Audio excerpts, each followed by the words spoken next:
Well, I guess it's the top of the hour. Here's Lil. Rhett, why don't you give an introduction? So today we have a very special guest amongst us, uh, lifelong Duluthian artist, uh, made in Norway, you could say. She's the Annie Oakley of Minnesota, Lil Haldorsen, 104 years old. Welcome. Thank you, Rhett. Take it away, Lil. Thank you very much, Rhett. It's so nice to meet my new friends from the Sons of Norway. I've enjoyed meeting them. You're welcome. But it seems every time I get introduced to someone, it's such a pleasure to meet them, but I always know what their second question.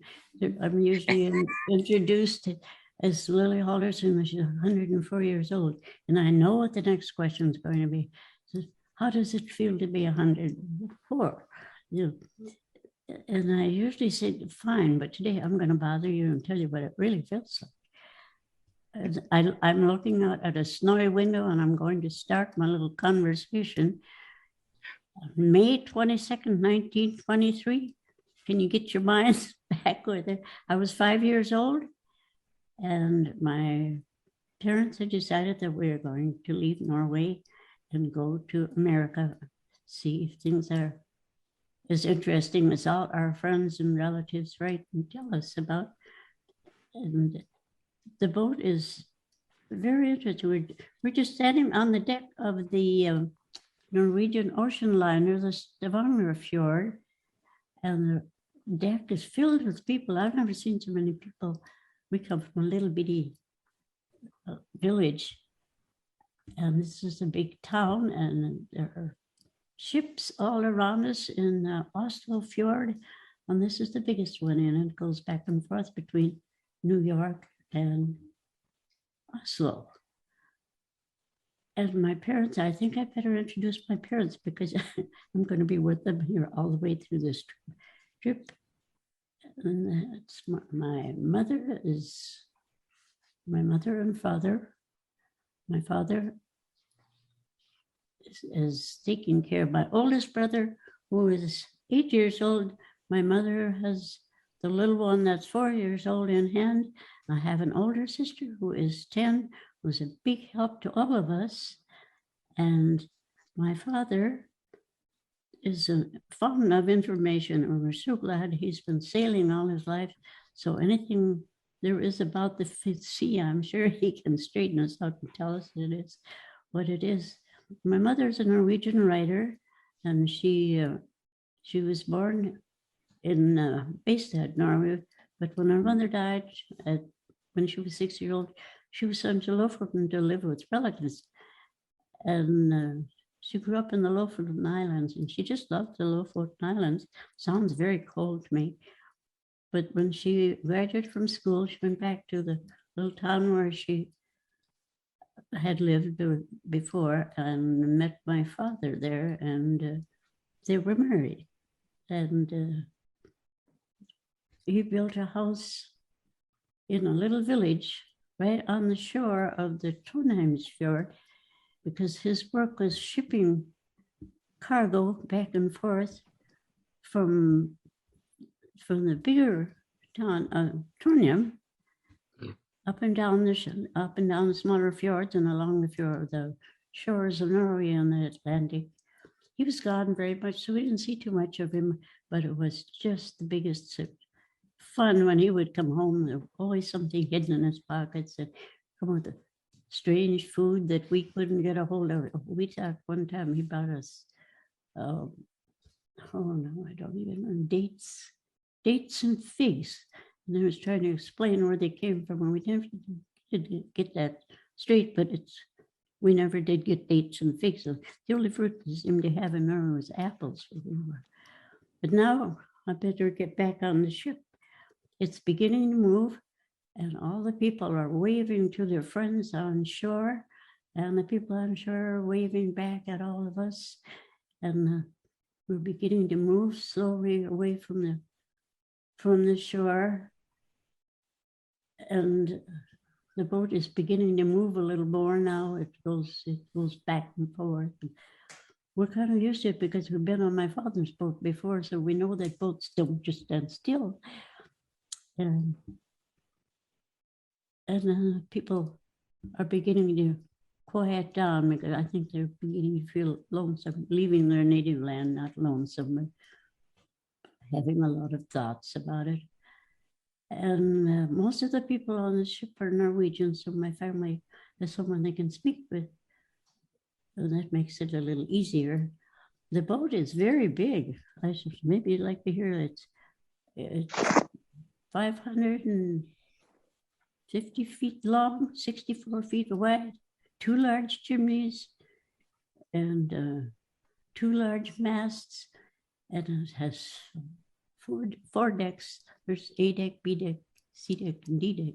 We're on B deck, and we'll be on B deck all the way across the Atlantic. It'll take us 9 days, and the people now are beginning to look a little sad, and it's getting a little quiet because Norway is really beginning to go out of sight. And then my father is going to cheer us all up, so we're going down and look to find our cabins where we're going to stay. So we go down some stairs and down a big, beautiful white hall, and all the doors have numbers on them. And I asked my father why. I said, so we can find our door. We are having 2 cabins. We call them cabins. I call them rooms, but it's cabins. So we finally came to those doors, and we went in, and my mother, of course, she's very quiet. She's never criticizes anything or anyone, but she will want to make sure everything was clean, nice and fresh. So she goes around touching all the luggage and looking at the walls. And we there are 2. The 2 cabins are exactly like next door to each other, and there are 3 berths or beds in each one because there are 6 of us. So we have to decide where we're going to sleep. And they said, this is the only thing we're going to use them for is sleeping. So my father said, well, let's go up on the deck now, and we'll look at the rest of the boat, and we'll go up and walk on the promenade deck. And my 8-year-old brother, the inquisitive, when he finds so much to ask people and so many things to look at, he's jumping up and down, and he keeps saying, no, race it vita Norge, no, race it vita Norge. And that means we're sailing going to Norway. And I'm sure none of us have any idea how long it'll take, but we get used to it.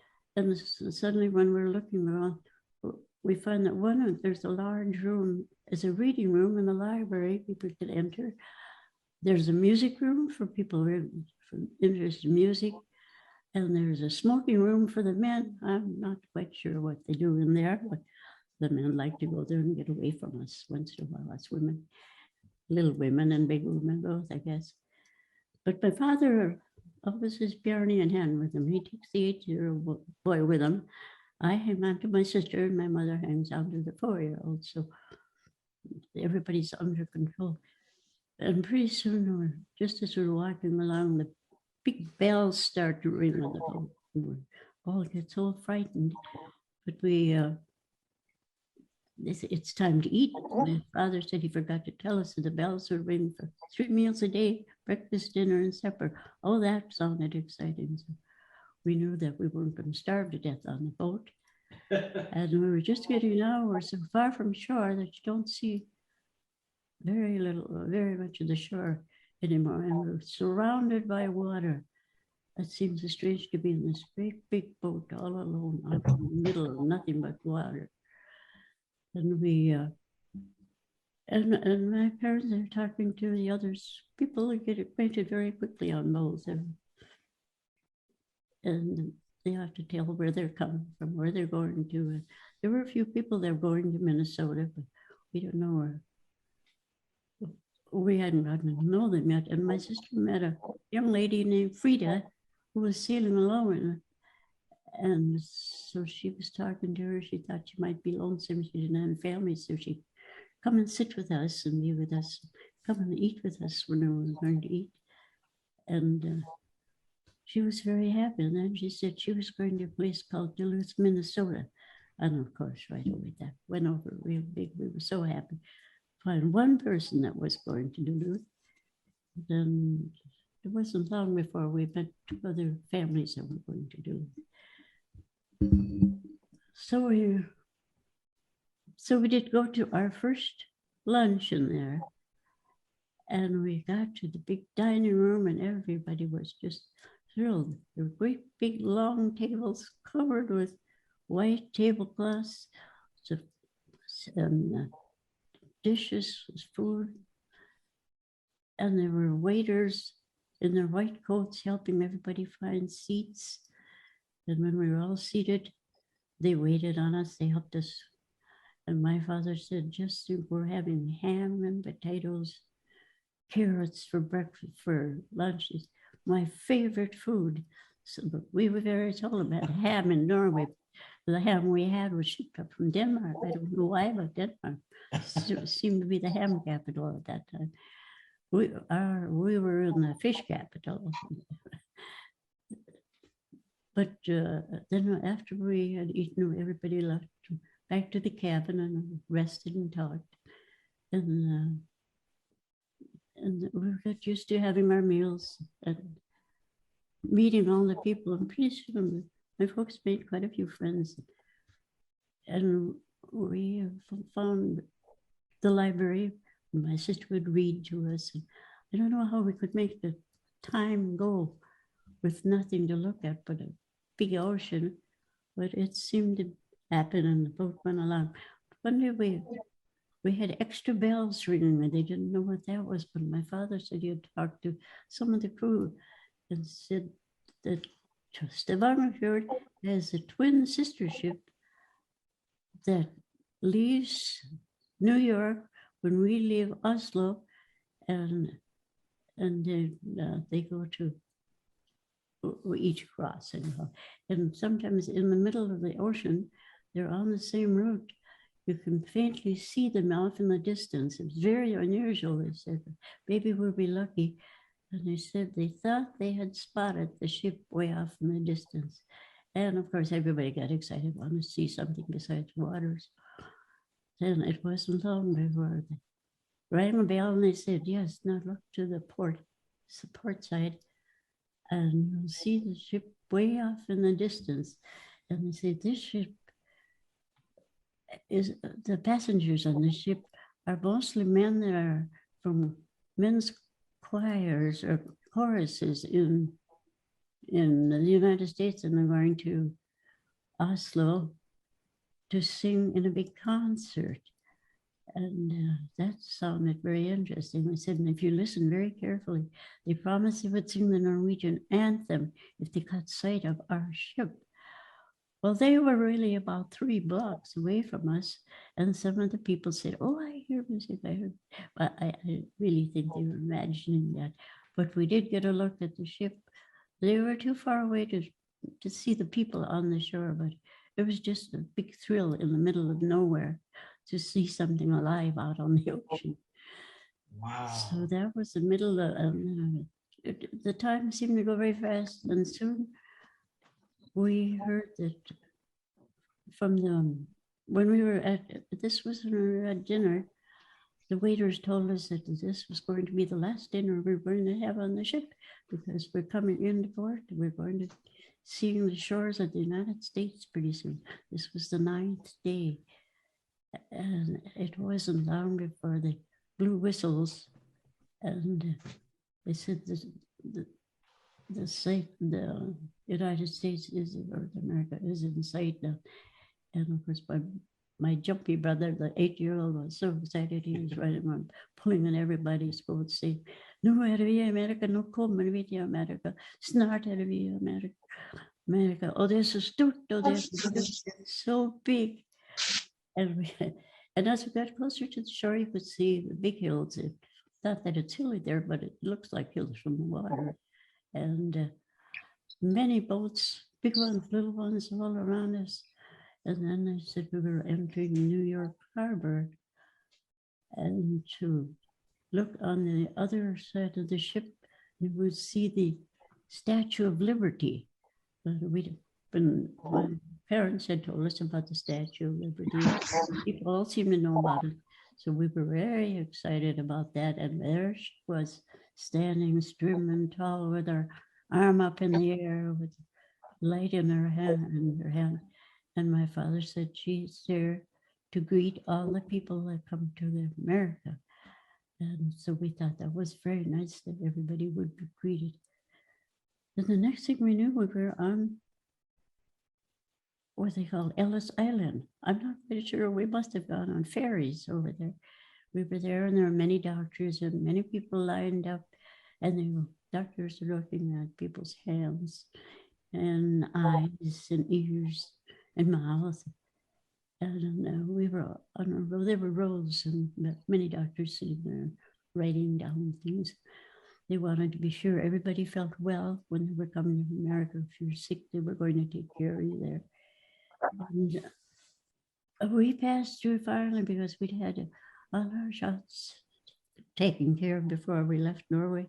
So my father gave the doctor something to sign, and he stamped it and signed it and sent us on our way. And the next thing I knew, we were on shore, and Bjarne was telling everybody knew how to be in America.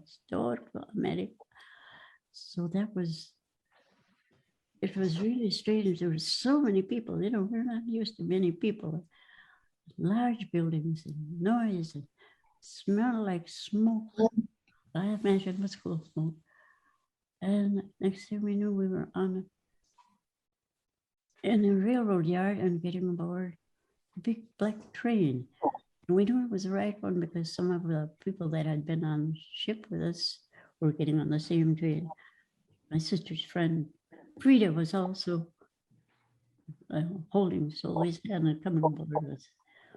So we got on there, and we were all getting a little bit tired, but She's it was exciting. We could watch. about taking the ship We could. to New York.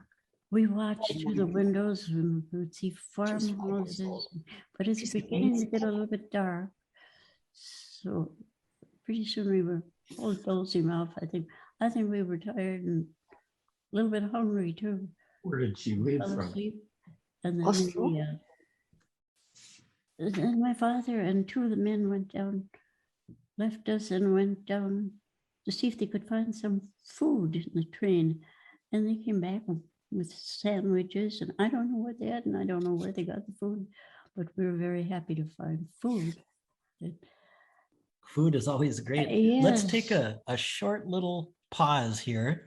I'd just like to remind everyone to mute their microphone if they could while Lil is talking. That would be great. And go ahead, Lil. Speak nice and loud. Yes, I should speak louder, shouldn't I? Great. And the next thing we knew, we had to change on to another train because this one didn't go to Duluth. We got off at a place called Chicago. We thought that was a funny name. And we waited there a little while, and then we were on another train, but by then it was dark. And they said we would get to Duluth, Minnesota early in the morning. And the next thing I knew, my mother was waking us up and combing my hair, getting the boys ready. And we went off the train, and it was, I don't know how to describe it, but we were just see lots of buildings, big hillside that went up high, much higher than we lived in Norway. And you could glimpse through the streets down the other way, and we could see water down there. And we thought it was another big fjord. We were going to be living near a fjord, which was wonderful. But my father said it's bigger than our fjord, and the city is much bigger. I think Bjarne thought that Duluth was the total of the United States. We were in America if we were in Duluth. You could see as far as possible to the left and to the right and up the hill. And there were cars up above us. We saw cars driving on the streets. And suddenly my uncle came running. He'd been trying to find us. He was to meet us. He worked at the depot there and had arranged for us where to stay, a home for us to go to. So he had taxis waiting, and we got in the taxis and we ended up going up the hill. Several seemed to be up the hill, but it's fun to go up the hill because we could look out the windows and see the city. Everything was excitement, maybe not for my mother. She was very quiet. She was very interested in what's going on and making sure everything was going right. And we ended up in a house way on top of a place called the Incline. You probably all people know where the Incline is. But it was a pretty large house, and we were so happy to get out of the streetcar there, and the streetcar didn't go any farther. So if people had to go downtown, they would take the Incline downtown. I don't know how you would describe them. Two cars close together. They would up down the hill from the up above the Skyline Boulevard, which was the tallest, highest road there, right downtown, and then you could catch streetcars. There were streetcars all over Duluth, and they could go to any part of Duluth that they wanted to. But we ended up there, but we only lived there for about a month because my aunt and uncle had one place for us, but they forgot that Bjarne and I were of an age to start school in September. So we had to find a house close to school. And my mother and father met friends and relatives immediately that they had known and had contacted before we left. So we weren't left alone. They were helping find a house near school. I understand there were no buses to take children to school, and you went to school by walking. So you had to live within walking distance of your grade school. We ended up in just the perfect place. We were just so thrilled. It was called Central Duluth, and it was just a block below the skyline on 8th Avenue East. And a block farther down was the big new brick school, grand school. We had to be told it was a school. We just thought it was a building because my sister Solveig had just graduated from a school in Norway, and that was more like a big house. And this was really spectacular. It was 2 years old, and it was so close that we could walk to school. And I should probably just go to the first day that we went back to school after we'd moved into the house that we liked so well. Had a big yard, place where my father could plant potatoes, and my mother had a yard. She was very pleased because one side of the house was covered with purple lilacs, and that's what we had in Norway on the side of our house, purple lilacs. So that cheered her up. She never complained about anything. She was always trying to make everybody comfortable. She was happy with this house, and she could go back to her writing. She used to do so much writing for newspapers and magazines in Norway. And then this house, my father's piece of new furniture she got was a writing desk. I can think of my mother sitting with that writing desk all the 6 years I went to grammar school. And every time we came home, decided we should be quiet because mother's sitting at the writing desk. But the school, we were taken down there with my mother and my aunt who spoke English the day that school was going to start. And we were taken to the first grade. My brother was older than I, but because of the language barrier, we were both going to start in first grade. And we were just amazed at the room we were taken into. They had desks for everybody, a seat to sit in, place to put books, big windows and shiny, clean floors, and best of all, a big blackboard where we were going to learn our letters. It wasn't quite so lonesome ago because all the children in the class, and I think there were 22, were also learning everything new. They were young. Our language was different, but we were learning the same thing. But we had a nice surprise. There were 2 men came in the room just as we were meeting the teacher and coming in the first day. And they were the janitors, and both of them were Swedish, and both of them were Swedish and Norwegian is very much alike. You can make yourself understood if you some was Swedish and Norwegian. And they were our lifesavers through all the grades in grant school. The teachers got stuck, they would call one or the other of the janitors. And if we couldn't understand anything, the teacher would call the janitor and straighten it all up. I think one of the very first things were the janitor came in, and he was a second year we were in school. And there was going to be a program. I don't know, programs were with our teacher.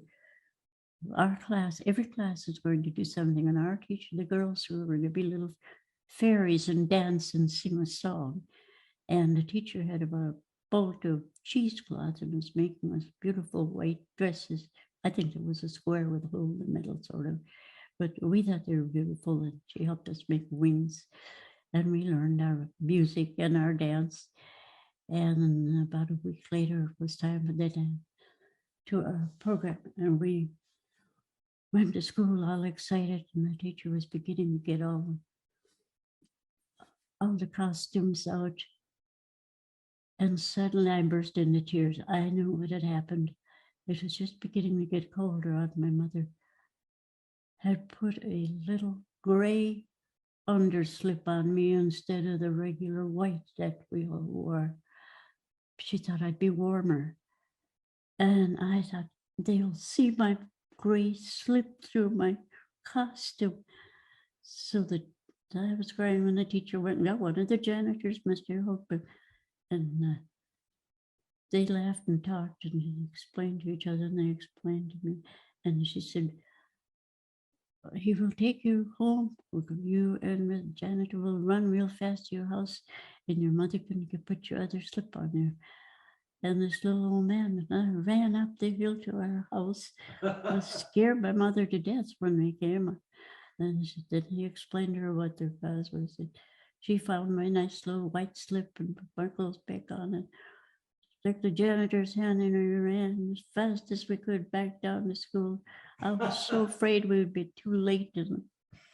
But we got there, and the teacher was still dressing the girls. And so our program went along just fine. I thought we looked more like angels than we did fairies, but we just sang our song and went on the program, which was in the gymnasium where there was a big stage for the piano on. And then all the grades had different things to do, little poems, little dances, little songs. And we invited family and people in the neighborhood to come. So the gymnasium was full of people, so I was so glad I didn't have to miss it. That was my big first performance in the USA.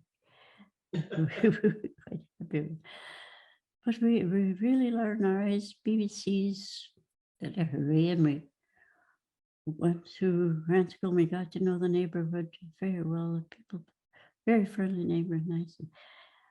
My mother thought what was very interesting about Duluth, there was a grocery store on practically every corner. And in the little town we had, there was one grocery store where my sister's boyfriend's parents died. So it was very easy to get whatever you wanted. And my brother, my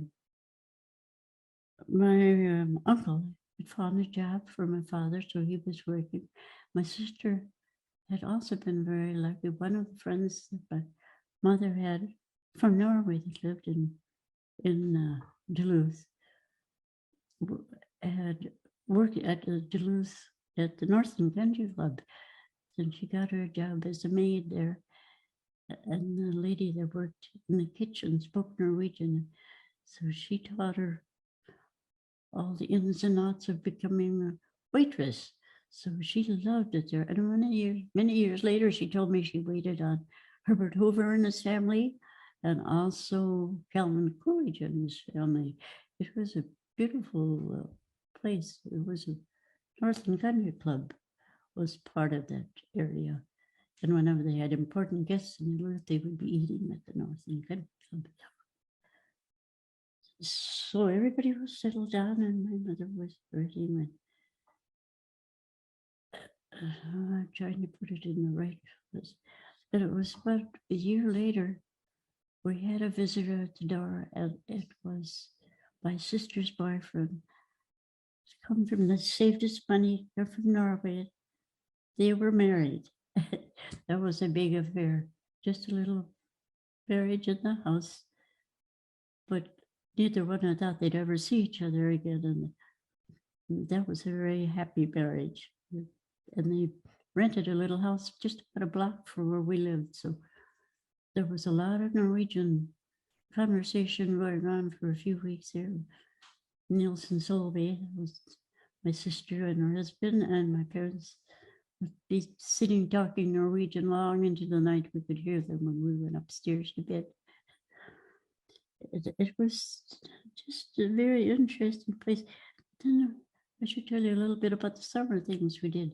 My brother was, when we went into the house, he found a big book in the back hall, and he asked my mother if he could have it. She didn't even think about it. I guess I don't think she really looked at it, because when I saw it later, it was all about the First World War, and there were pictures of dead horses and injured people. It was just a dreadful book. And but the front page had a big picture of General Pershing, who I guess was general of the United States during that war. And my brother thought, well, this is wonderful. Now we can play a war. So the little woodshed in the back of our house became the general's office, and the general was General Bjarne Pershing. Alf and I were to be soldiers. We never did get promoted to anything. But Bjarne would send us out on missions. I know one time he said that the enemy had lost the guns up in the woods, and we were to go and find 6 guns. So Alf and I went up to the boulevard, and in the little woods there, we found sticks. We brought sticks home, and told Bjarne this was the only one guns we could find. He said, "Oh, that's wonderful, that's wonderful. I'm going to give you a badge." While we had been up there, he had been making badges out of a piece of orange paper and my mother's common pins. So he pinned a badge on us because we'd done such a wonderful job. I think the next day was the day we had to look for a bomb, black bomb. And then we were all over the neighborhood. We ended up with a big piece of coal, and that sufficed to use it. So all these things, we never did get promoted, but we sure did get a lot of orange paper medals. And this place was so, he had such an imagination. My mother worked at the Norwegian newspaper there, and often my mother would take the boys along so they could see the printing, how the printing was done, and meet the people down there. And Bjarne was very interested in the printing. So we decided, well, we're going to have our own printing press, and we're going to have a newspaper. So in the backyard again, there we went, set up a place where he could put his newspapers, and he was the editor, of course. And Alf and I were the reporters, and we were to go out every morning and find news for his paper. But my mother had gotten a ream of yellow paper from the printing press that they weren't using, and pencils. So we were all set for our newspaper, and we would get things like a neighbor's cat died, or somebody's grandfather was visiting from a place called Wisconsin, or just very important things like that. Or the grocery was out of bread when we went to buy it. Baking. But one day, Bjarne, Alf and I we were on the corner looking for some wonderful news, and a black car stopped for the sidewalks. And the streets would go one way, sidewalks the other, stopped to look for cars.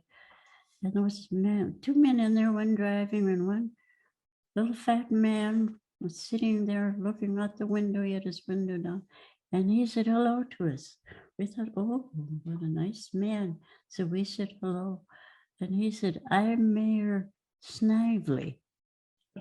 Nice to meet you." And then we drove away. Then we said, "Who's that?" And we said, "Well, we'll tell Bjarne, somebody named Major Snively. He's probably in the army." So we went back, and then Bjorn said, "No, that's the man. That's the king of Duluth. He's the one that's in charge of everything in Duluth." So that went on our headlines. He drew a picture of Major Snively, called Major Snively, in our interview, although he elongated quite a bit. And so that was a big event. But then when we took the news in and told my father that, he said, "That is the mayor of Duluth. He has been voted by the people to help run Duluth, and other people work with him. He's not the king." So, well, we said, "Well, he looked like the king. So he's the king." But that was one of the few things that we put in our papers. I don't know what very important things we had, but that summer we were very busy with that. And my father was busy working, and then he and my uncle and brother-in-law were very busy planting potatoes and rutabagas and cabbage and whatever Norwegians are used to planting in the backyard, so he could get things growing in time to before the frost came. Anyhow, we did get enough food. There wasn't a basement under the house, but they had a cellar, and it was a place where they could keep vegetables and fruit and things like that. But then the winters came. One of the winters we were very cold. But Bjarne was so interested in getting skis again. He didn't have skis. He learned to ski in Norway, of course.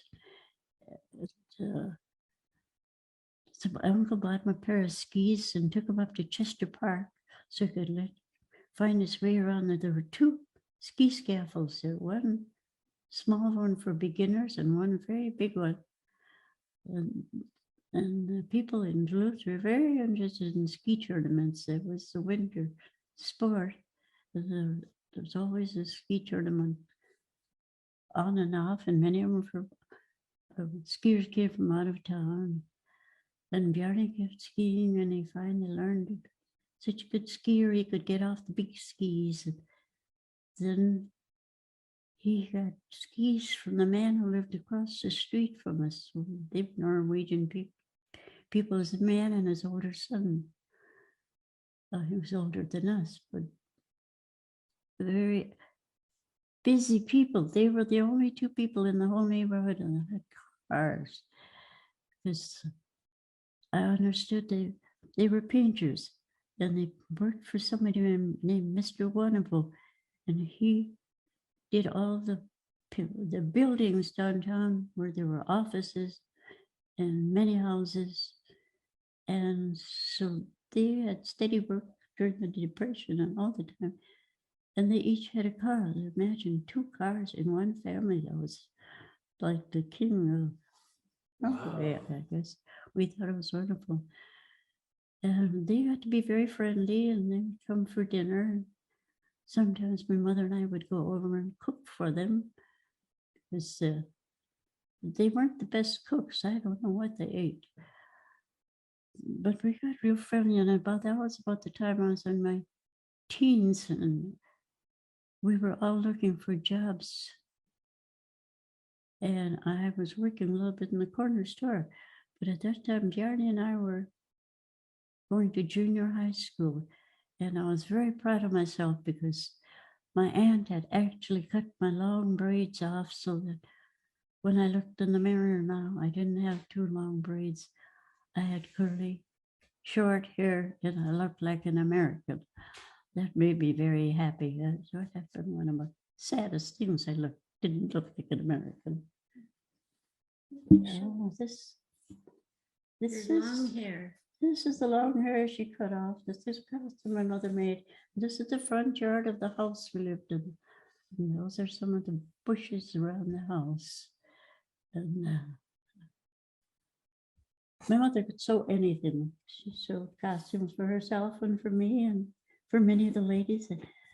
And 17. Mai was a very busy time in Norway, and every year the Norwegians would meet downtown by the courthouse. They'd have a big parade. Ladies would promenades if they had them. And we would march from the Civic Center to Duluth Central High School. They always had a big program, Norwegian speakers and music, you know. I remember quite a few times the governor came from Minneapolis and was the speaker at the Norwegian 17. Mai.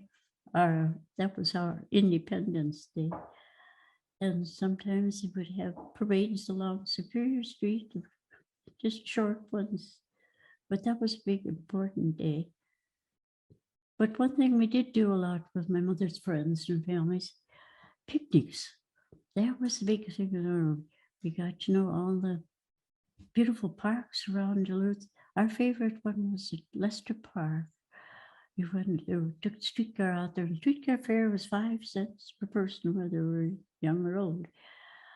We'd take the streetcar downtown, and then you get a transfer to the streetcar that went out to Lester Park. And there was a beautiful park on the upper side of the street, with the picnic grounds, long tables and places where people could cook their Norwegian coffee. There was a merry-go-round, and there was a little store where they sold ice cream. And you crossed the street and then went down. You were just within half a block of Lake Superior, and there were big beaches, so you could walk around and help yourself to whatever you could find. Beautiful pieces of stone and pieces of glass. And my brother Bjarne was the one who looked for the agates. He heard about agates, and he was always down there hitting one big stone with another to see if he could get agates. And by the time we were ready to leave our picnic place, his pockets were really bulging. There were usually 6 children, the 3 of us, and then there were 3 others, friends of our parents. And that was our favorite place to go, although we would walk off into Chester Park, which was just not too far from where we lived, and where the ski tournament was. In the summer, there was a big river there, and there were picnic tables. And in the winter, the river froze over, so we could skate there. And speaking of skating, we had a skating rink right down by Grant School, so we learned to skate. The boys got there skiing in the winter, made our cold winters go a little faster. And then it got to be, seeing how it got us as teenagers, and the boys were doing work. They worked, Bjarne worked helping to repair radios in a small shop. We were just beginning to sell radios, and he learned about repairing radios. He was very good at that. And the other brother would help at the newspapers, cleaning and moving print. I don't know what they do in newspapers, but he was very active in the printing. Eventually, he worked for the Duluth Herald and spent the last of his years in the big newspaper in Seattle. So I don't want to get ahead of myself. And Lil, by the way, we're at about 15 minutes to go. 15 minutes ago.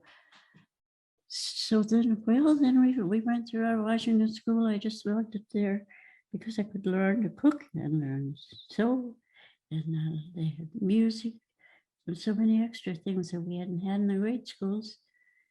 And Bjarne loved it. He had woodworking and mechanical and working with mechanics and with the tools. And when he got to go there, he really enjoyed it because he had printing. So that helped. So things that would help them in the later years. And then the Depression came, and everything was difficult to get work, and prices were expensive. We all worked and tried to do a little so we could help at home. My father always had some kind of a little job. It was never anything like his days in Norway, but we managed. And the next thing we heard, there was a war waging in Europe. The Second World War had started. At about that time, Bjarne and I, we were through with high school, and Bjarne was working, and he married his girlfriend that he had chummed with for a few years. And I married the man across the street with the green car. And he was so nice. My family loved him, and we all did. He got along with everybody, like my brother Bjarne. And then as the war grew worse in Norway, the United States also America joined the war. And I'd heard later that the ship that we came on, the Stavanger was used as a troop ship to take the boys over to the war from America to Europe. The sad way to end up. And Ulf was just of the right age to be drafted. The boys from ages 18 to 38 or 36 or 38, I'm not sure, were drafted and put in the army and went away to war. My husband didn't go to war because he'd had an eye injury when he was young, so he's blind in one eye. So he went to work in the shipyard. They had 2 shipyards in Duluth. Most of the people worked in shipyards or out on the west coast. In the airplane factories, they were hurrying to build more planes and ammunition places. Those worked for everyone, but everything went to the army. So the food and clothing and things were rationed. And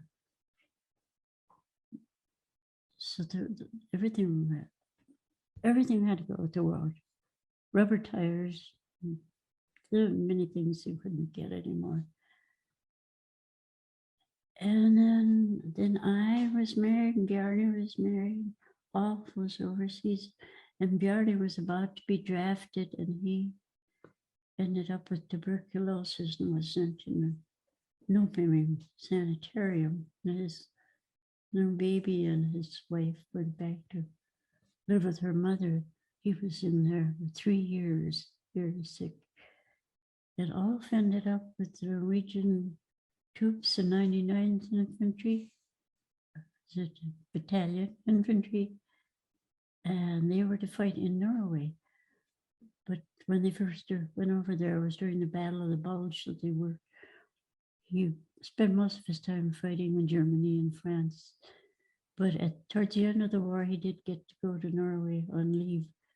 They're guard prisoners, and he got to visit some of our family over there. It's a wonderful thing for him. He enjoyed that very much. And I think now my time is just about up. I'm not going to run any faster. Oh, yes. Could you tell about seeing the Viking ship come sailing in? You were little? Oh, the Viking ship, the big, how could I miss that? The biggest thing in my life, I guess. It was on my 10th birthday, and the Viking ship that had been built in Norway and was sailing, came across the ocean, was coming up and coming into Duluth, Leif Erikson. And my brother and I, Ulf and I went down, stood on the pier, which was crowded with people, and we saw the Leif Erikson off in the distance, and we stayed there. We watched it come between the 2 piers there, and the people were waving, and we saw the people, and they were waving from the ship. And I thought that was the most wonderful birthday present anybody could ever give me. I saw the Leif Erikson, and my mother was also very active in the Sons of Norway. And they, I believe, were giving me dinner at the Hotel Duluth that evening. So she wrote the welcome poem from that and attended the program. I believe the captain's name was Folgerud. That was a very important thing. And I do hope to get that ship out where we can all see it again. It's such a wonderful thing. And I know so many of you boys, you men, ladies too, and Sons of Norway are working hard to get it back. And I just hope it gets to be soon. And I'm going to stop my story here because I decided to cut by 110 years into 4 lifetimes of 25 years each. And now you've heard the first 25, and I still have 75 to go. But you know just about what happened from those years on, the terrible wars that went on and bad things that happened, and also the good things that happened. And how proud we all were. We all became citizens, very proud Americans, but never forgot our homeland. And many years later, I did get back, but I'm not going to go into that part also. So why don't you try to think of the first 25 of your years of your life and see if you can remember? It's not as easy as it sounds to dig back into your mind, but we were so happy we came to America. I love Duluth. I wouldn't want to live anywhere else. I've been a lot of places, but Duluth is my favorite place. And the Sons of Norway, I think, is a wonderful. I'm so proud to be a member of it. There's such many nice people. I want to thank you all for putting up with me. And Were you at the grand opening of the Inger Tower? yes, I was at the grand opening. I had lunch at the Hotel Duluth and sat with the mayor and different people who were. The mayor lived just a half a block away from where Laura and the mayor. That was very interesting. And it was a cold day. I remember that. We were up watching them go up the tower and come down. And as he came down, he and his wife, or the queen, I should say, walked by me, and I looked right at him. I was standing on the other side of the fence. He looked at me and he smiled. Oh, I thought that was the biggest thrill. I'm sure he didn't know me from a hole in the ground. But so I had seen another king. I had seen one as a child. King Håkon passed our house in Norway. And I had seen King Olaf when he was here one time. That was the time everybody was disappointed because he wasn't wearing his uniform. He was dressed like ordinary citizen. It's funny what people think of. But it was just such a wonderful day when he and the Queen were here. Those were the days when I had started painting, and I don't know if I should even tell this. I had done a painting that they hadn't quite finished the ladies' washroom in the Norway Hall. So I had dedicated or given that painting to somebody else. There was a group of men standing on a dock overlooking someplace in Norway with boats there. And so they had sung.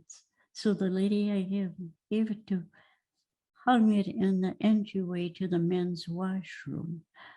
And I said, well, it's nice to be my painting was seen by the king, but also the women's washrooms weren't finished yet. So the Queen also had to go into the men's washroom.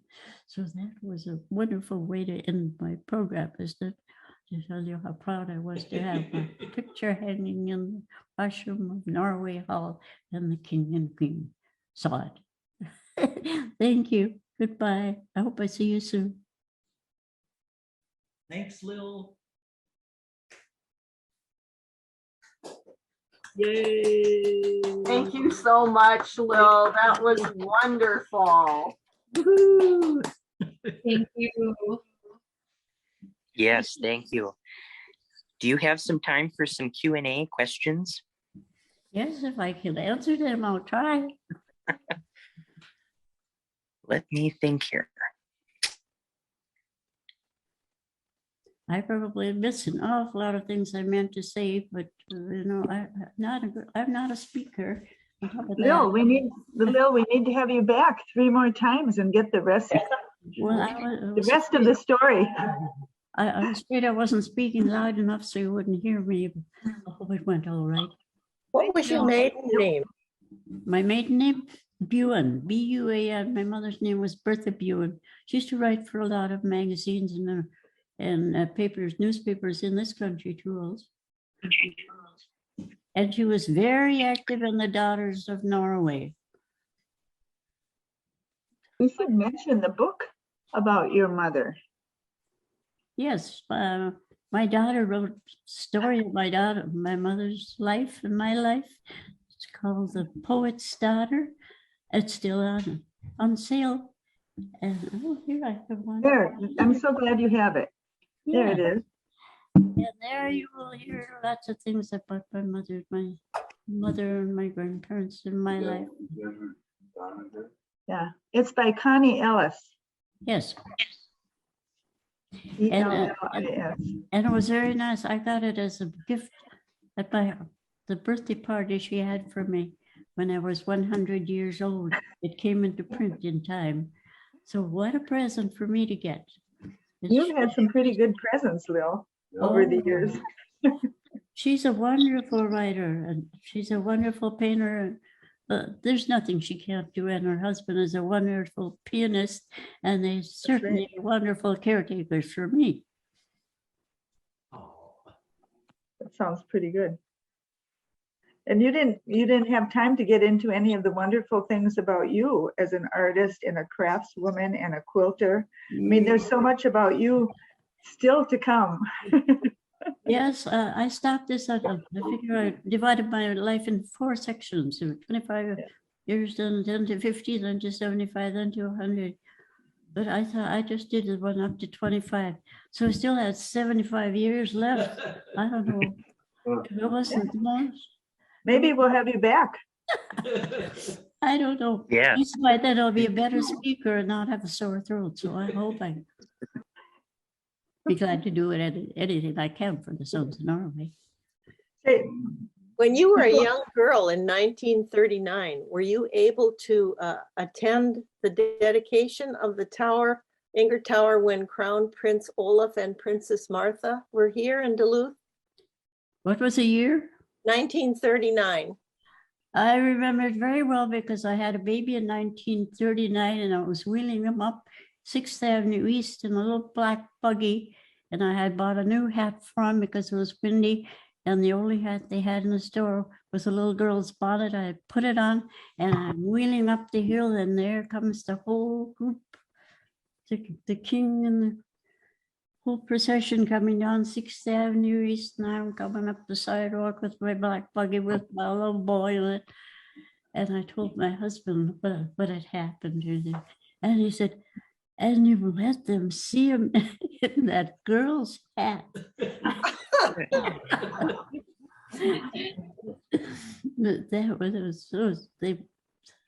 I was very happy to have seen them. Lil, do you have any advice for us on longevity?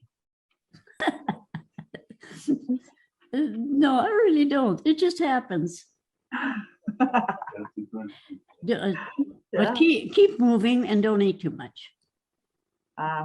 And I love people, and I'm just pleased. I'm just so happy with all the friends I've made in Duluth, and they're all so nice to me. I just make lots of friends. It's fun. Marvelous. Thank you. Yes, thank you. I do have one question. Do you believe in doctors? Oh, absolutely. Doctors? Yes. Have you been to the doctor a lot or not? I talked to him over years. I just talked to him a couple of days ago. He belongs to the Sons of Norway. I believe his name is David Arvold. I've had wonderful doctors. I always try to get doctors that are young, because the first 2 doctors I had, I outlived them.